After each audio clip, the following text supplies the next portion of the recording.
Welcome to the Zeus Podcast. I'm your host, Zeus the Prophet, and not even the force of Mother Nature can stop it, but I can. Today's episode is episode 4, When Presence Becomes Power, a Thao Tran story. In a world that rewards speed, reaction, and constant distractions, presence has quietly become one of the most powerful forms of strength. Power is often mistaken for volume, visibility, and control, but real power is steadier than that. It listens, it discerns, it chooses carefully. Chosen ones, before we go any further, let's ground this space. Heavenly Father, we thank you for this moment, for clarity, for truth, and for the opportunity to speak with intention. We ask you that this conversation be guided by wisdom, shaped by humility, and received with open arms and open hearts. May every word spoken here serve as understanding rather than ego. May anyone listening to the Zeus podcast feel more aware and more aligned than when they arrived. We place this episode in your hands, Father, in the name of the Father, and of the Son, and of the Holy Spirit. Amen. Today, I'm joined by Thao Tran, also known as Taui. Thao is a Vietnamese Australian entrepreneur, a creative artist, actress, and the founder of Detox, a movement dedicated to helping people reclaim their attention, their clarity, and their sense of self in a world that constantly pulls us outward. She was raised in a refugee household where survival came before comfort, where values were often taught through observation rather than explanation, and where restraint wasn't a strategy, it was a way of life. From that foundation, Tao has built work, not performative, but deeply intentional. Work that asks a simple but difficult question. What happens when we actually slow down and listen to ourselves again? Tao, thank you for being here, sis. How are you? How's your day? It's been slow. I've been trying to answer all these emails. Yeah, just getting through some stuff. Like I've been doing a little bit of volunteering work as well for this company in the States. And they're doing a Wow. film festival on fatherhood. And so I said I have a few ideas. And so now I think I have to execute some of these ideas, but that's okay. Look, I've got a little bit of time up my sleeve from now until next Monday. So I've just been working on that. Yeah. How about you? How are you? Beautiful. Everything is great. I'm blessed. Yeah. I feel as though this whole week has been a blessing for me and my family. And having you on here today is also another blessing that I definitely am proud of, you know? So I wanted to begin where everything starts, Tal, with what you do, but who you became, who you are as a person. So take us back to your childhood, Tal. What was it like growing up in a Vietnamese refugee household? What did your early environment feel like for you? I had an interesting childhood, an interesting upbringing. I had a really fun childhood. I basically grew up with a lot of people around me who were from Asian backgrounds, but then I also went to a Greek Orthodox school. So a lot of my friends were Greek and Italian, and Turkish and Lebanese as well. And so, yeah, I grew up with a lot of multiculturalism around me. So I never really saw myself as, a child of an Asian refugee family. But having said that, though, my parents, I knew that, they were in the Vietnam War. I have an older brother who was also born right after the war ended. So they went through a whole heap of, trials and tribulations and trauma and everything. But I always felt like I was lucky to be born in Australia and lucky to be here and extremely fortunate to live the way that we've lived and grown up the way that I've grown up, yeah. So, Beautiful. So yeah. as a child, how did you move through the world? Were you observant, expressive, quiet, curious? What kind of child were you growing up? I was very curious. I was expressive and I was I was still shy, but I had a lot of friends. So, I remember growing up and making artwork for my friends and for my teachers, right? So I would create, what did I create? I created so many things. Like I would draw, artwork for my teachers, do graffiti artwork for my friends. And it became a thing where they were like, hey, can you draw me this? And can you draw my name on the ruler? And that was really fun. And I just loved art as a kid. So I think I've always had that form of self-expression through drawing and painting and a little bit of music as well. I was always conscientious as a kid, so I was very hardworking and I loved being around people. I loved, having friends and having the ability to connect with people from all different cultures and guys, girls, had friends from all different, Right. genders and everything. And so I never really felt like I was limited. But having said that, though, I was still a little bit shy, but I was always the girl that people were like, oh, she's very studious. I remember in grade 6, my teacher, I think my PE teacher wrote, I think his name was Dr. Vickers. He wrote on my uniform that I'll either be a doctor or a lawyer. And I was like thinking, years later down the track, I was like, oh, what if I could be like both, but as an artist? So yeah, so I didn't become a doctor, I didn't become a lawyer, but I ended up in business and marketing. So, and that's creative in itself. So, growing up around survival and rebuilding, what did that teach you about discipline, so responsibility, or restraint? I think definitely responsibility. So growing up, my parents were clothing manufacturers, right? So they would make clothes from, I think, 5 a.m. till 3 a.m., almost every day. So they had hardly any sleep, but I was always the daughter that would help out as much as I could. So I would help sew, I would help fold, I would help unfold, I would help, like so many things. And that taught me discipline. It taught me hard work and it taught me perseverance as well. So if things go wrong, you would try and fix it. Or even if it was a mistake or, you have, let's just say 300 to 500 garments that you have to make, you have to get it all done by that due date. So that taught me a lot about the power of resilience when, things get hard and you got to keep going and you got to make sure that you deliver it on time. And it also taught me, perseverance and responsibility as well. Yeah. Wow, that's amazing. So, in your home, were emotions spoken openly or mostly held back? I would say held back. I think my mum is very expressive, but I've only started to realize that now once I'm a little bit older as well, right? And my dad is more reserved. So I think back then, it's quite common in Asian culture to kind of hold your emotions back and to not really say what you really want to say. So in Vietnamese culture, if someone's really cute or if a dog or a baby or a human is beautiful, you don't really say that outright and you don't say that they're beautiful. You say that, oh, they're so cheeky or you know what I mean?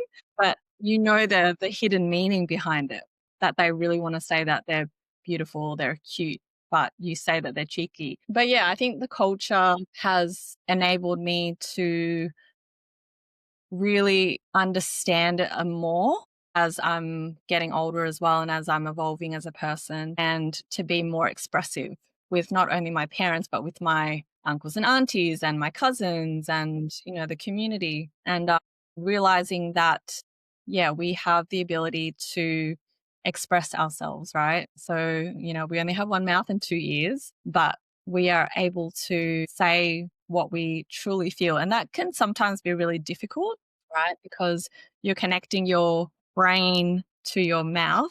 And sometimes by saying the truth, it might hurt, it might make the other person laugh, it might make them cry. But sometimes you have to really bite the bullet and say what you really, really want to say. So I've learned, Yeah. especially over the past few years, to be more expressive and to be more genuine and authentic with what I'm saying, especially when it comes to the Vietnamese language. Wow, that was powerful. Yeah, it's similar in our culture as well, Yeah. where you can't really express yourself the way you want to because it's seen as taboo to really be emotional. You got to be strong, and you got to be this, and you got to be that. But looking back at that now, at your childhood, what part of your upbringing do you see most clearly reflected into who you are today? That's a really good question.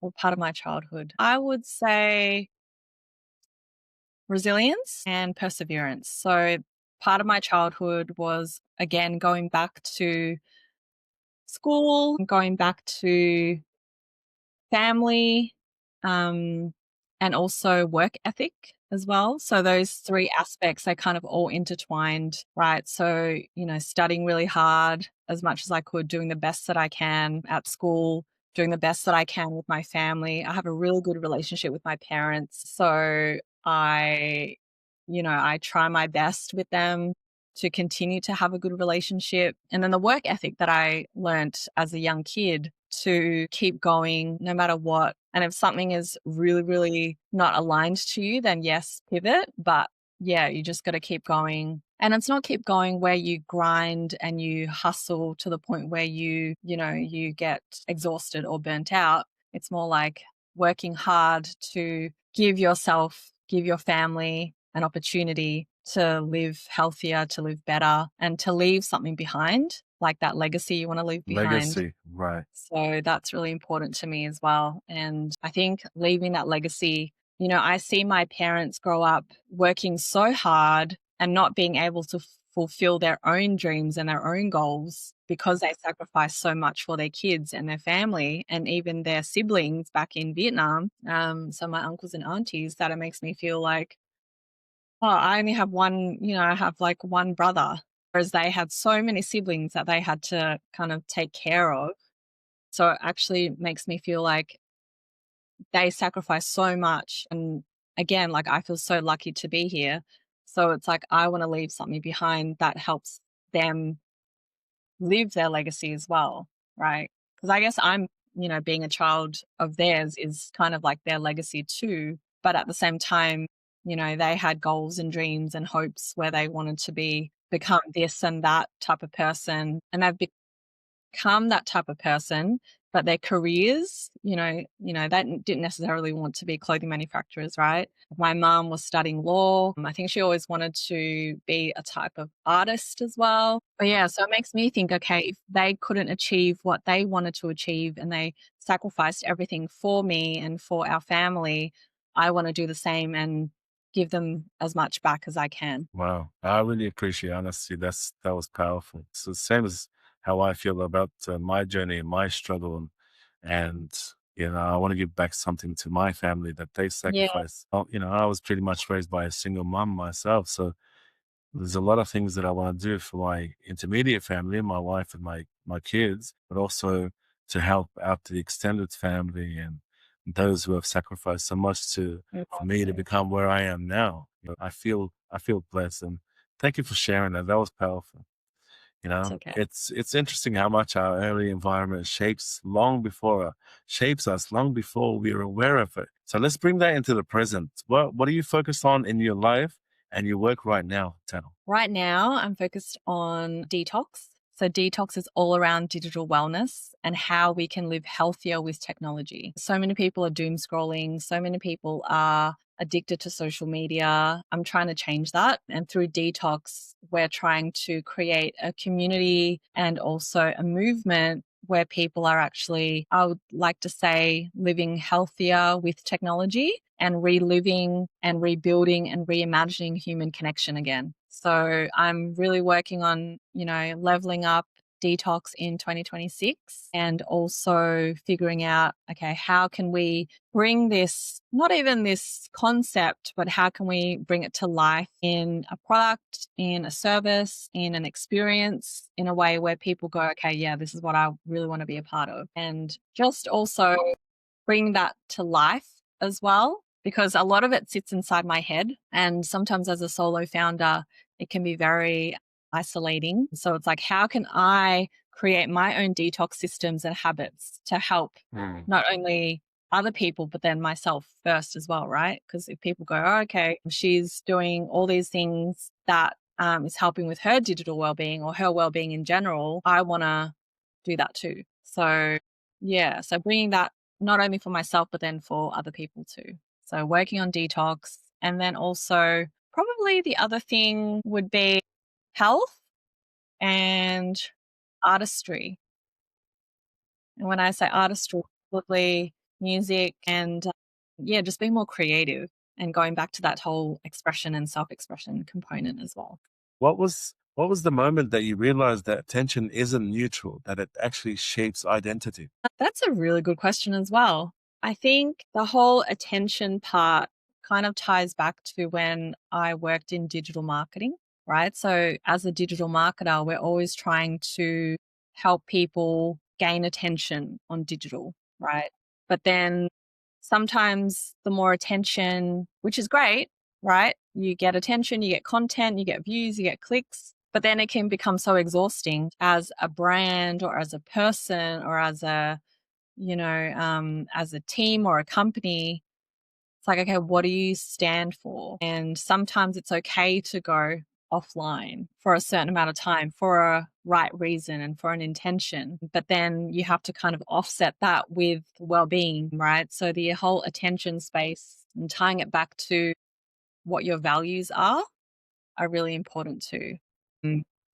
And I feel, yeah, I also feel like, yeah, I guess that's another reason why I pivoted from digital marketing to more content, right? And content again is about attention, but it doesn't have to be about attention. It's more about being intentional with your attention. And Understand that.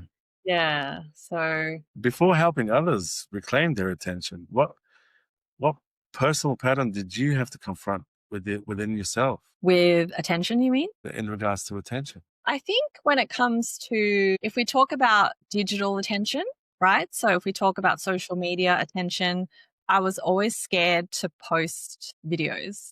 I always have this fear of being seen.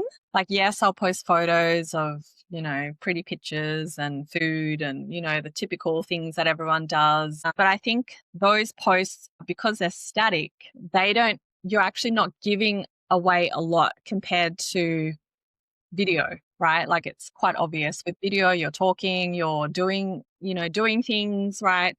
Whereas a photo is just like, here I am at the beach, or here I am doing a thing at the cafe. And yeah, the attention will be comments, likes, shares, saves, whatever it is. But that's gaining the attention from a post, a static post. But the real attention comes from one, say a reel, right?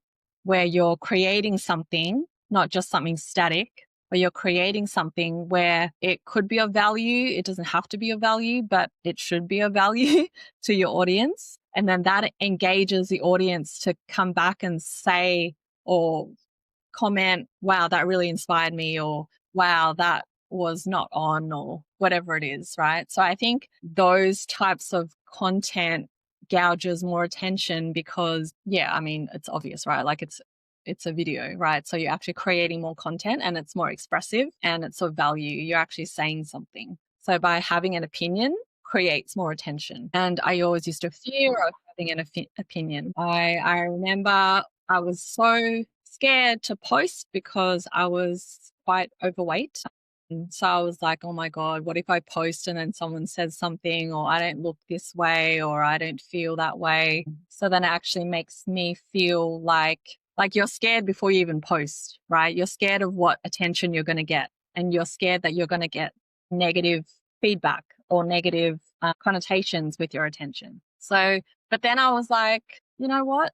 Let's just do it. And so I did it. I think I was 13, maybe 10 kilograms heavier than what I am now. And I know it sounds very superficial, right? But as a woman, especially an Asian woman as well, we're often told, oh, you look so fat, you look so skinny, you look so this, you look so that. And it's very superficial sometimes. And so I think it plays around with your head and your ego as well. So yeah, again, going back to being scared of having attention, but then that, again, this is a very long-winded answer, but yeah, the social media attention is not important as the attention that you feel like you have for yourself. So if you think in your mind, I am beautiful, for example, that's the attention you're giving to yourself, right? So your own self-belief and your own self-attention is much more important than getting validation from other people's attention. Tao, what resistance did you notice when people asked to slow down? What resistance did you notice in people?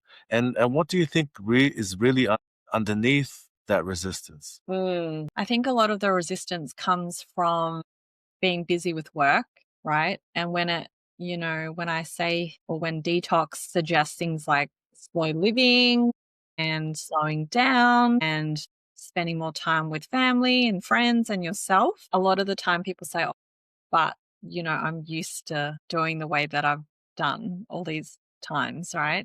And I think the resistance not only comes from the work side of things, but again, it's that notion of change and the fear of change and what will happen when you change. And it could be the What you'll fear, become. yeah, and what you will become. And so people might be resistant because they're scared of becoming something or someone else. And even simple things like not using their phone as much or becoming more intentional with their use of technology. And even if it's not detox related, if it's just wellness related, it's things like, yeah, they're resisting because they're scared of, and I'm privy to that too. It's kind of like a catch-22. Like you want to change, but then you're scared of that change. But then once you make that change, you're like, it wasn't that bad after all. And I think there's a saying that says something like leap and then the net will appear. So if you take that leap, that net will, that leap of faith, that net will appear. A lot of the time we don't take that leap because we're scared that there's going to be no net.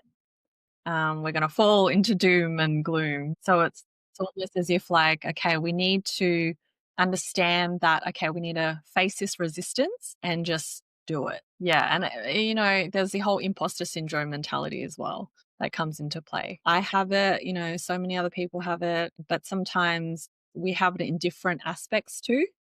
Like we might have imposter syndrome in this category, but then in something else, we're like, we're so confident. We can just do it with our eyes closed. So it's just, yeah. So it's just like, having that fear of resistance, but then also knowing that you can get through it to the other side and that there's a net waiting for you.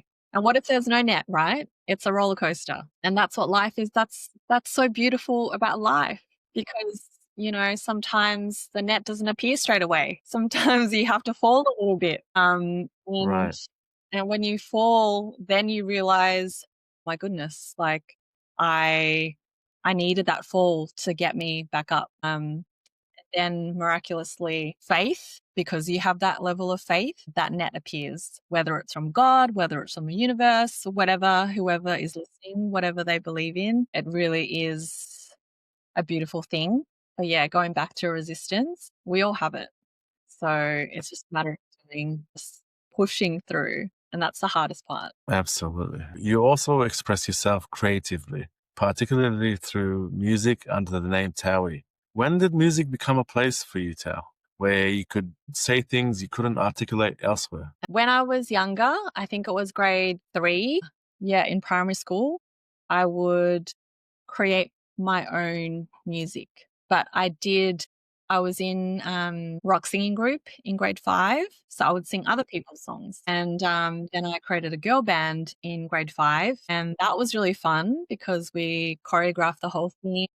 So I think I always enjoyed music as a child, but I never knew that I could enjoy it and create my own work because it never even occurred to me. I don't know, like some people, they grow up in musical families, their dad or their mom or their brother and sister were into making music or play the guitar. But because I only listened to Vietnamese folk music and on SBS and things like that, and then you'd have your radio stations that you listen to, I never had the creative flair to, I guess, produce my own tracks. It wasn't until year 7 that I was in the choir at my high school as well. So grade 5 rock singing group, year 7 choir, year 8 choir, and then year 9, I think it was year 10, that there was a subject called musical superstars. And so that's when we studied producing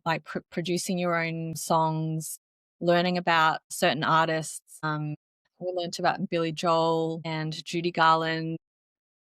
So it was, that was a moment in time where I really enjoyed that subject. But because I think, again, going back to resistance and self-belief and self-doubt, or I guess a lack of even wanting or a lack of even realizing that, oh, this is something that I could try in, my 30s. It didn't even occur to me. It wasn't until I guess the powers to be made me feel like I had no other choice but to create. And there's, something that I've read somewhere where it said, if you don't express, it ends up being depressed. So if you don't create, right, like we're born creators, we make food, we write, we drive, like we're all creative. What does your music express that conversation alone can't? Oh, I think my music is a little bit of play involved, right? So not only wordplay, but then also being sometimes brutally honest. And I don't necessarily, or I haven't necessarily expressed that through words verbally in a conversation. There are some songs that I've created that are, I guess, left to be music, but I haven't necessarily put that into words in a conversation before. So I had to create it as a song because one, the wordplay, like I love it, but two, also I think it just sits well as music. I have written stuff the way that I write, like in a journal, or the way that I write on, like normal paragraphs obviously is different than songs. But I think when you're songwriting, the way that you structure the lines and the bars, it's just more playful. And you can't really do that in words unless you're freestyling or, you're rapping to your friend or something like that. Natural that comes to me. So that's why, I've decided to, put it into music and having instrumentals and things like that. Yeah, it's just more poetic. I feel more exposed, but artistically protective. I feel like whatever I create, it will be protected no matter what by the powers to be. I also feel like when I create music, obviously it's a form of self-expression, but hopefully it can help someone else who might feel the same way or who might be going through something similar. I love it when I receive messages from people on social media or in random messages where they're like, oh, this song really inspired me to keep going, or it made me like I'm in a really dark place right now, but it's made me feel like I can get out. And thank you so much. And so it's made me feel like I can't begin to even imagine what artists who are doing amazing, they would receive so many pieces of messages that keep them going. And for me to just have like one or two messages like that in the past year have just made me feel like this is something that I would love to, keep pursuing.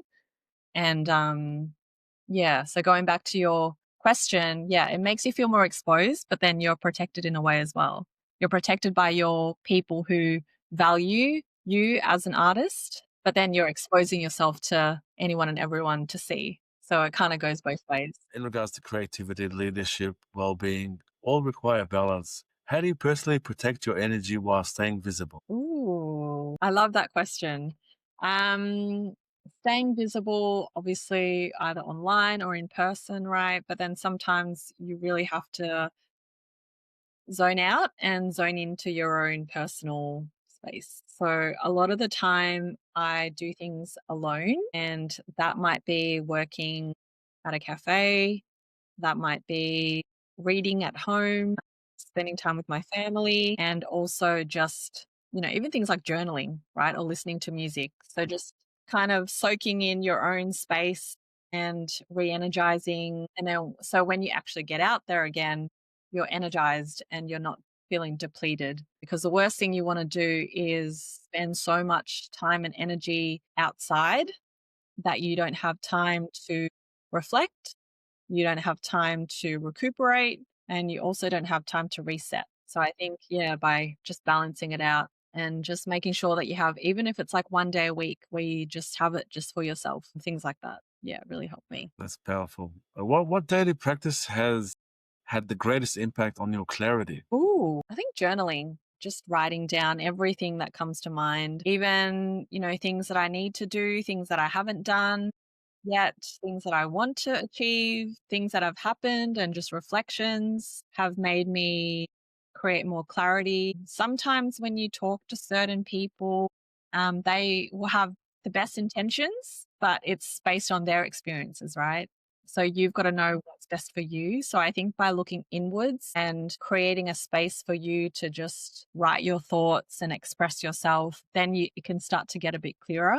And then when it starts getting clearer, then you're like focused and you go all in or all out, depending on what it is. And then you actually get to execute more. Do you believe people are afraid of slowing down? And if so, why? I don't think all people are afraid of slowing down. I think some people are afraid of falling behind because they think that if they slow down, they're falling behind, because they might not be up to the latest technology, or they might not, get things done, or they might miss certain things, or that whole, fear of missing out, the whole FOMO mentality as well. They might think that if I slow down, I'm going to miss this event, or I'm going to not evolve. So I think the people who want to slow down know that they're slowing down intentionally so that they can go through that, not that pain of slowing down, but I guess that mentality of not doing everything all at once. And so when they actually get out there and they're replenished, they can actually maybe even speed up on the things that they really want to focus on. Because when you slow down, you might have more clarity on what you need to do.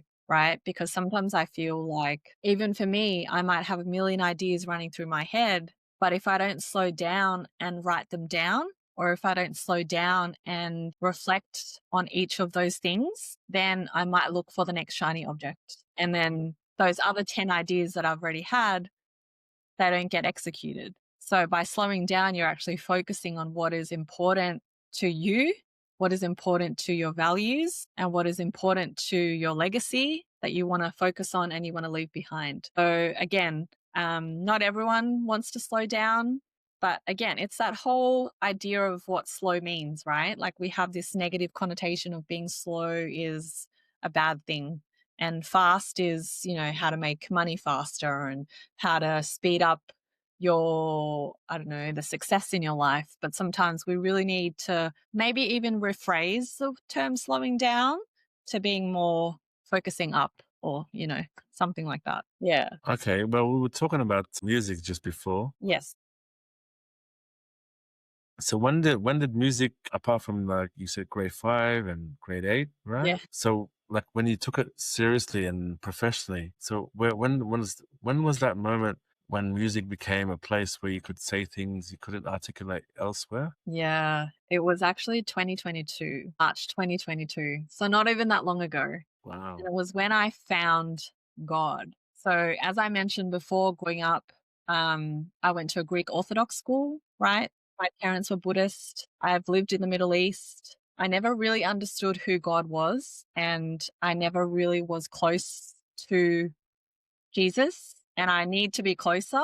And again, I Amen. don't want to make this into a religious conversation or anything, but when I discovered that there is a power that is higher than us, at the end of the day, we're just human and we make mistakes. So I think back then I never really believed that there was a creative force higher than us. But when I found that, or him, the world just changed. And I had like this newfound energy, newfound confidence. And I was like, I really, really enjoyed Year 10 musical superstars. And, in my mind for so many years, I had all these different, they say success leaves clues. I had all these different clues about music that I never really picked up on. And, I'm still learning.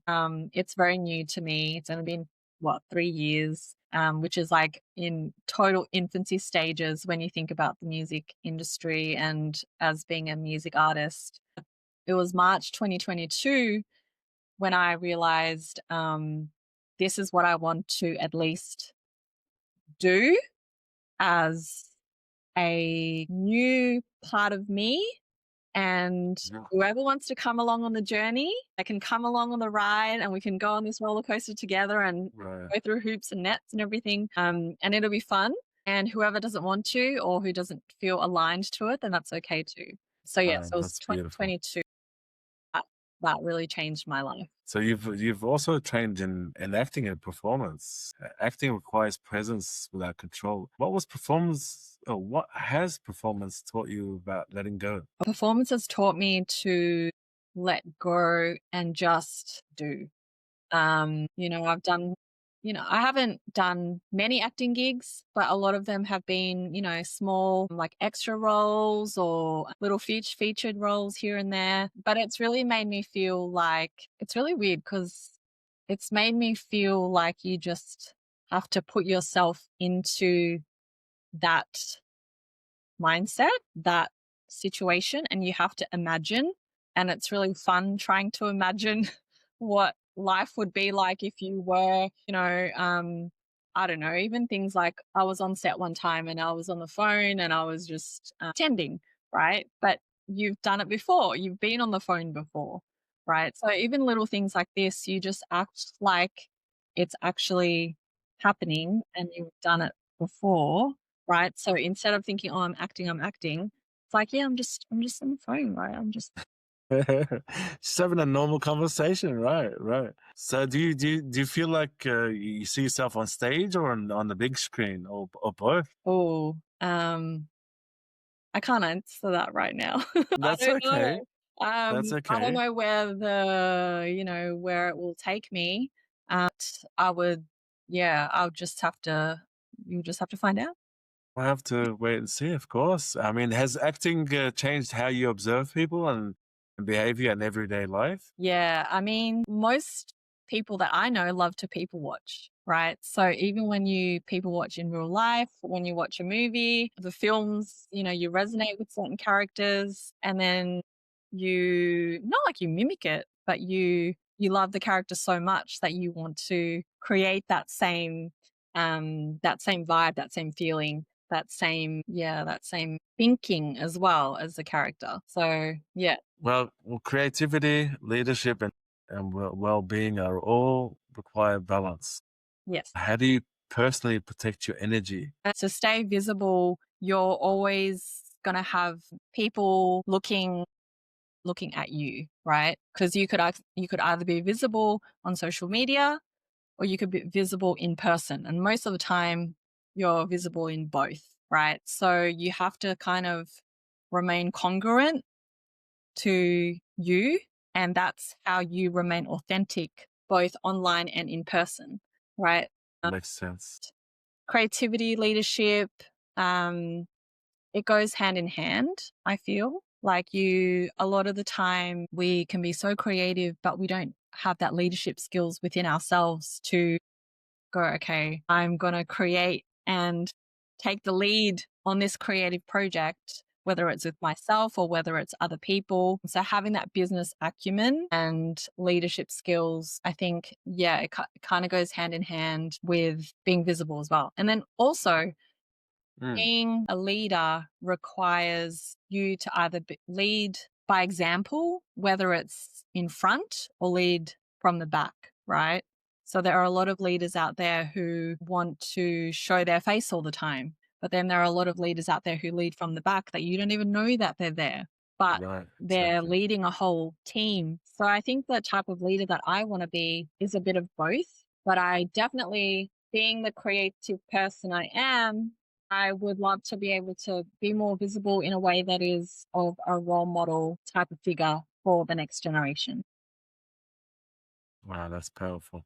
That's powerful. Looking ahead, but where do you see yourself in 5 years' time? Ooh.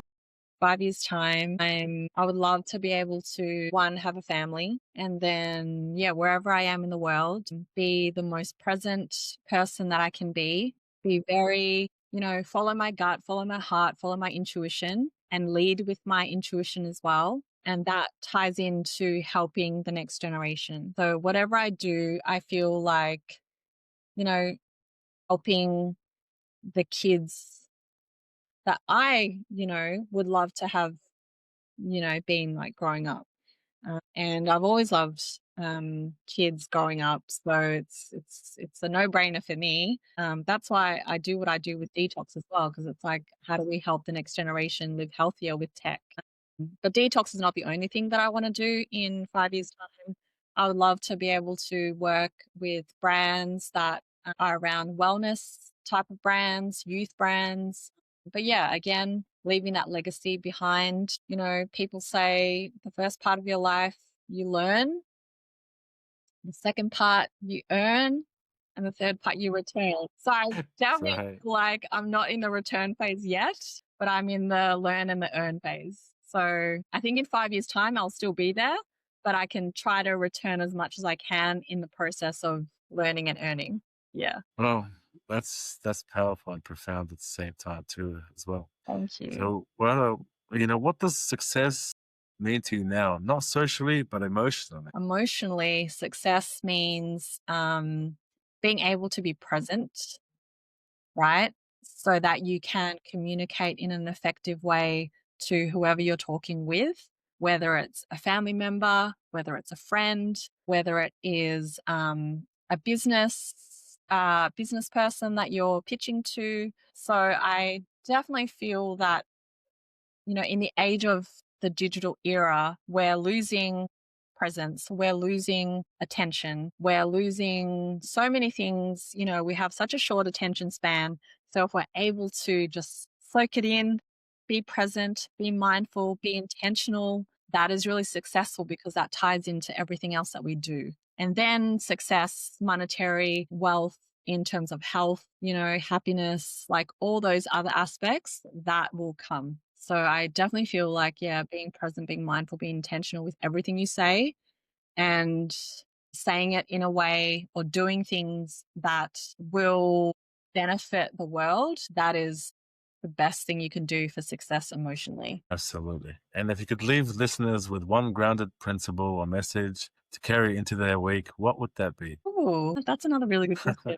Um, I think it has to do with going back to resistance. We talked about that before. So I think if you're resisting something, if you're feeling stuck, if you're feeling like you want 2020 to be the year of you, but you're still feeling like, 2025 is still kind of lingering a little bit, but you don't know how to get rid of it, I definitely would recommend you tap into your subconscious, because that affects 90% of our thoughts, feelings, and actions.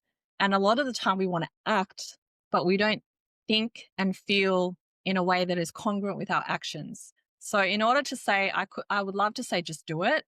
But before you can do it, you have to really believe in it. You have to think it. You have to feel it. So I would recommend, focusing on the thoughts and the feelings, and then you act, then just do it. Right. So so those three things, focus on really, tapping into your subconscious and just really improving that. Most people, not most people, but like some people don't believe that, that's an interest for them. So I think, leaving one thing for people to remember in 2026 and beyond is to learn more about your subconscious mind and to tap into that and really understand why you think the way you think, why you feel the way you feel because of the way you think, and why you're taking action or why you're not taking action. So so that kind of aligns in all the goals that you might have set for 2026. So whoever's listening, whoever's watching right now, if you've set some goals, that's great. But now you have to figure out what habits you're going to do to achieve those goals. And the habits come from the thoughts, the feelings, and the actions to achieve those goals. Yeah. Beautiful. That's so profound. Before we close out, I just wanted to introduce a new segment on the Zeus podcast, Yes. and it's called the fun section. Yes. So, what's something people would be surprised to learn about you that doesn't show up on your social media or bio? What's something fun that isn't up on my social media that people don't know? I would say I like to, I don't know. There's a few things. Like I make music, but I don't necessarily put them all up on there, right? So it'll be fun to kind of see more behind the scenes content of like where I'm learning, where I'm fumbling, where I'm like, oh, this sounds good. And where there's a voice note where I'm like creating a a tune. So that's a music aspect. But then the other aspect would be that I love going for a swim at the beach. But that's kind of, a lot of people do that anyway. Maybe I do Qigong. I haven't done it in a while, but I used to do it every day. For those who don't know what that is, can you briefly explain to them what that Qigong is? is like yoga and Tai Chi combined. So it's like Tai Chi on steroids, a combination of energy, but you're very purposeful in what is going in your mind. So when I do Qigong, I don't really record myself. I've only done one video on social media, but I've probably done it over, I don't know, like plenty of times. But yeah, I pray when I do it. I pray. I even look at the sun and I'm like thankful for the sun as well. Are you a morning person or a late night reflection person? I used to be a morning person, but lately I've been a late night owl. And that's mainly because I was working very late hours on a job internationally. And so I haven't been able to kind of gone back to my old routine yet in terms of being a morning person, but that'll change. Yeah. Slowly, bit by bit. Beautiful. Yeah. What's a habit or ritual you've picked up that's genuinely changed how you feel day to day? Okay, so some people say, again, I'll go back to journaling, right? Some people say, journal every morning, every night. And I do that too, but sometimes I just want to have someone to talk to, right? So I might either journal then and there, or I might obviously speak to a friend, or I might even use chat GPT. I don't really do that often, but yeah, what I do often is just jot down my thoughts and journal. I know that's not very riveting, but yeah. If you could sit down with your younger self for 5 minutes, tell Yes. what's one thing you'd tell her to stop worrying about? Stop worrying about what other people think about you. Be Beautiful. unique and be you and just do the best that you can do, whatever it is. Like, you don't have to be a doctor, you don't have to be a lawyer, right? But if you are, that's great. But if you're not, then there are so many other things that you can do. So stop worrying about what other people think about you. And then the other thing is to follow the clues of success. Yeah. What's something that you think was important, that you thought was important, but now you've completely outgrown? I thought, that's a good one. I never thought that beauty was important, right? But then I realized that beauty is more important on the inside. That remains important. So the thing Wow. that So isn't it's important is on the outside. Like, yes, it's great to be, to have beauty on the outside, but then that fades over time. And what's left is your inner beauty and how you made the impact on other people's lives, because that does not change. Another reason why I respect you so much is because you see people for them who they really are from the inside first and foremost. Yeah. And not to be judgmental as well. I mean, we're all kind of No, not at all. equal in some sort of way because we're human, but if we're able to try and understand the other person's point of view, um, that's a beautiful thing as well, right? But then again, like focusing on what really is aligned to you as a person. Yeah, it's better to have a beautiful heart than, I don't know, a beautiful face. God bless you. Now, okay, this one here is called Finish the Sentence. Right now, I'm learning to. Write better. What happens to creativity when silence is removed from life itself entirely? When silence is removed? Yes. I think when silence is removed from creativity, you're going to have more, obviously, more creativity, right? Because people are being more verbal, more expressive, visually, emotionally. It can be confronting, right? So if you think about two people talking together in a creative way, if you think of two rappers dissing each other, or if you think of artists or business people, right, being creative, but it can be destructive. But that is the beauty of life, right? Like, we all have opinions, and it's better to not um not suffer in silence than to regain our power, regain our responsibility, regain our love in whatever fashion, creative fashion that we express ourselves. So yeah, silence is Okay. something that is, so Les Brown always said the graveyard is the richest place on earth because of the dreams, the desires, the goals that people had that they didn't express or To didn't achieve. get to achieve. And so I see that as a form of silence as well, right? Because they had these things that they wanted to achieve, but they couldn't for whatever circumstance. It's not their fault. But however they lived their life, they couldn't achieve that or they couldn't express that because they were silent in that. And so I feel like if we're able to unleash that creativity by not being silent, then even if it's just a tiny little piece, right? One piece of artwork, one book, one poem, whatever it is that's released out there into the world, someone's going to read that, someone's going to watch that, someone's going to look at that, and they're going to understand it from their point of view, right? They might not understand the artist, but they understand it from their experience. So I think that's really beautiful to not suffer in silence and to express yourself. Yeah. That is profound. So, talking to the younger generation, I Mm. mean, what does constant visibility, or how does it distort self-worth? Constant visibility on whether it's online or whether it's in person is exhausting. Like imagine yourself walking around the street outside in public the whole time and you don't even go inside your house. That's like being on social media nonstop, but you don't even have a break, right? So you don't give people a break and it destroys your self-worth because you don't have time to reset. You don't have time to go inward to yourself and to reflect on, yourself and, the things that you might have observed when you were outside or you were online or something. You mentioned self-worth. So again, those two words are really important, right? We live in a world where it's an individualistic world, but then there's the collective world as well.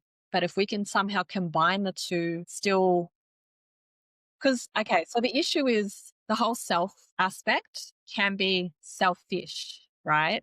It's like, oh, I'm all about myself. I'm like self-conscious. Me culture. Um, but then if it's always creating all these pieces of content so that they can be visible for others. But if you're like if you're doing art for you, then it's a form of expression of your own worth that other people will jump on board, right? It might be one person, might be 1,000 people. At the end of the day, it's not, when it comes to art, it's not about how many people are understanding your self-worth. It's about you as a person. Like that one person is you, and you only have you to really value your own self-worth. So if someone's watching and they're a younger person, much younger than me, and they're watching right now, the one thing that I would say is to not care so much about how other people view your own worth, but being visible with your own form of expression that you want to express yourself with, right? And when you start to create content or when you start to create things that are of your own self-worth, it's going to be cringe, or people might be like, what the hell? Like, why would he or she start doing that? I don't know that part of her or him. So I think the younger generation, they're trying to figure out where they fit into this world. That's And beautiful. by following everybody else, yes, you're going to be visible, but you're also going to be invisible because you're like everybody else. So you've just got to stand out, but in a way that is authentic to you. And again, that word authenticity, right? But it's what you believe in, your own experiences, your own upbringing, your own values, what you really believe in, as long as you're not harming society and you're not doing Exactly. something that is detrimental to your own health. If you're a good role model for your friends, for your family, for your community, then that's the best thing that you can do for your own self-worth and for your visibility. Amen to that. So how does that translate into respect for parents for the younger generation? I mean, so how does respect for parents translate into respect for self in adulthood? It's so funny you asked me that question because my name Thao actually means respect for parents.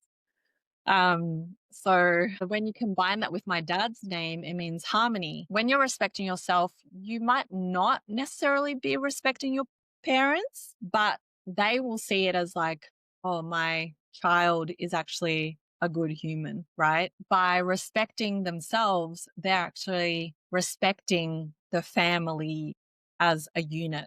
But it goes both ways. If you respect your parents, you're more likely to be able to respect yourself. You can, yeah, it goes both ways. And I love my parents, and I have a really great relationship with them. But I feel like when you respect yourself, then you're naturally respecting your parents, even if you are or you're not talking to them, right? It depends on the relationship you have with them. But again, it's all about self respect. Absolutely, especially when there's generational trauma that affects Yeah, the person, and they want to try to steer away from that, maybe ground themselves, figure that stuff out, and then come back and build that relationship with their parents, and that's okay too. exactly. You Exactly. know, Because that's you've kind of okay got to too. go through phases, you know? I remember there was a phase where I loved my parents, but I didn't really talk to them on a deeper level as I do now, right? So I still respected them, but I was just distant with them. So it doesn't mean that I didn't like them, but I just wasn't close with them. But sometimes you have to have that distance or that barrier or that conflict, whatever it is, to kind of go, now I'm ready. Like I've learned, I've grown, and then you kind of reunite. Yeah. Tara, thank you for your presence, your Thank honesty, and the work that you're doing. And to everyone listening, remember this: what you give your attention to will eventually shape who you become. This has been episode 4, When Presence Becomes Power, the Thao Tran story. Thank you for being here, sis. Thank you so much. Thanks for having me. It's my absolute pleasure. Between noise and stillness is where truth lives. Today's conversation is about attention, identity, and remembering who you are beneath the feed. Thank you very much, guys, for your attention, and I'll see you on the next episode. You have a beautiful week. Thank Tal, you so much. Bye. You too. God bless you. Bye God bye.